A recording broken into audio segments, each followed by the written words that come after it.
You're watching Subject Soup, where every episode is a shot of curiosity. I'm Steven, and today we're diving into another great topic. Think you know it? Think again. Let's slurp the facts. Every adult begins this new world by registering for a personal humanoid android. That android is delivered to their job site and starts earning a basic living income on behalf of the human. The idea is that the android handles the 9 to 5 work tasks that the human would otherwise perform. The adult receives the benefit of the android's earnings as a form of basic income. In this system, each adult is allowed exactly one personal android for working purposes. The rule of one human, one android is strictly enforced to keep the system stable and fair. At rollout, each android is programmed to perform the job of its human owner at the time of registration. That initial job mapping sets the earning baseline of the android.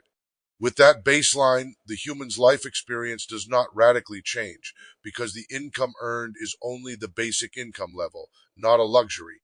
The human retains normal lifestyle, not extravagance. If the human wishes to increase their earnings, they may upgrade their android.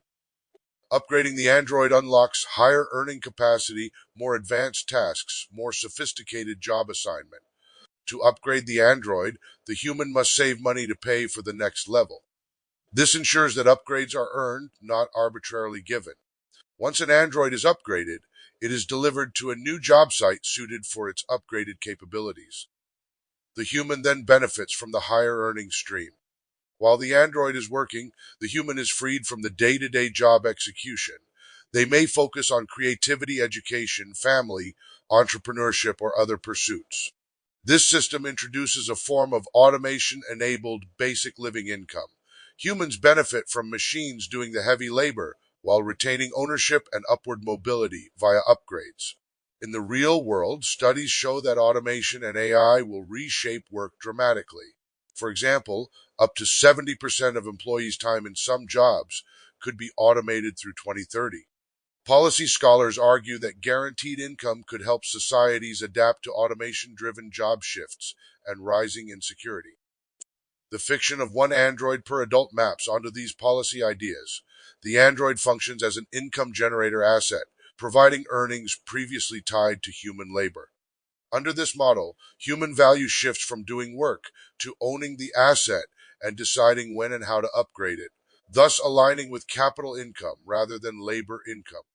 The system also imposes the rule of strict uniqueness, one adult, one android.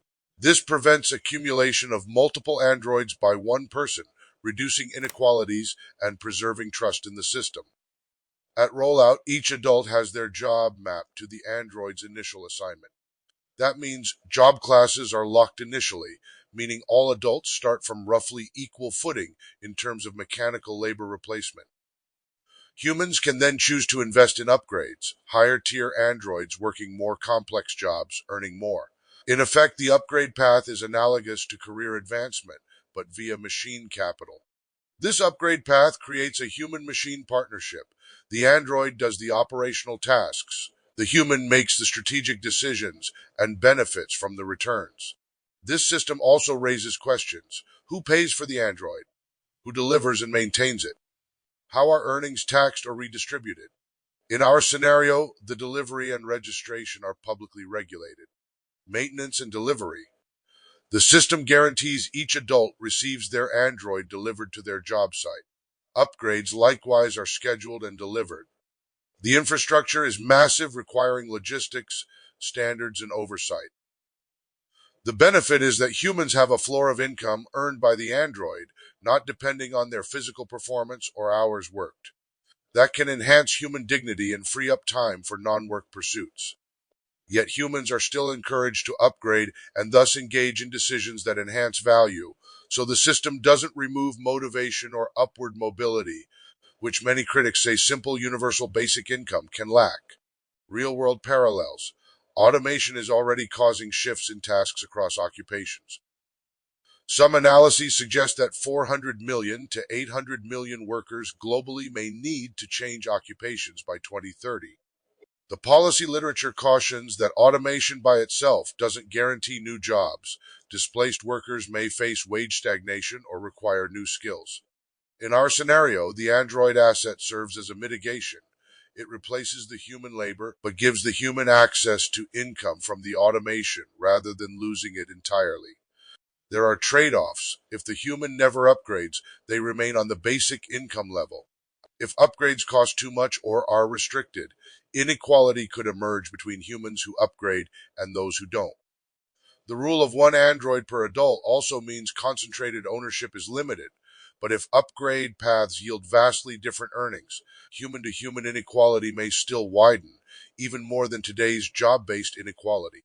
Another question: what happens to human identity, purpose, and social role when their android does the work?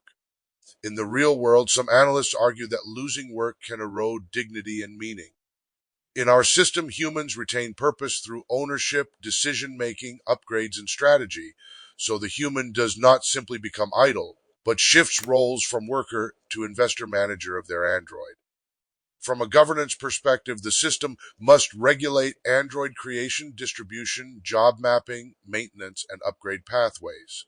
It also must monitor fairness, safety, and workforce transition policy. By tying this to basic income, the model creates societal protection.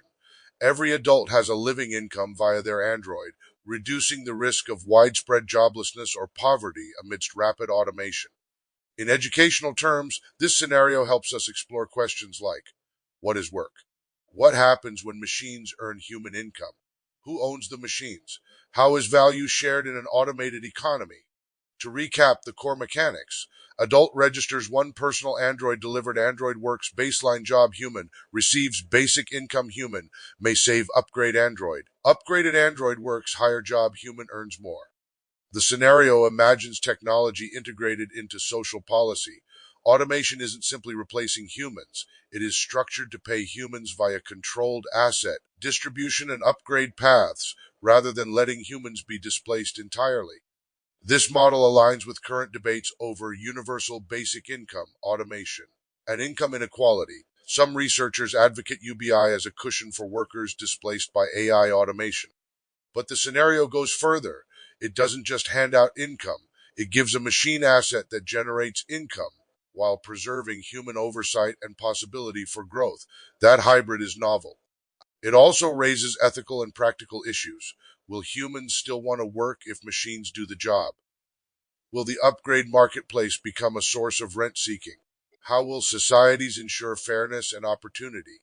In summary, the From 9 to 5 to Robo-Rich model is a thought experiment in which automation pays humans by reallocating machine labor earnings to humans via personal android assets, controlled distribution, and upgrade mechanics.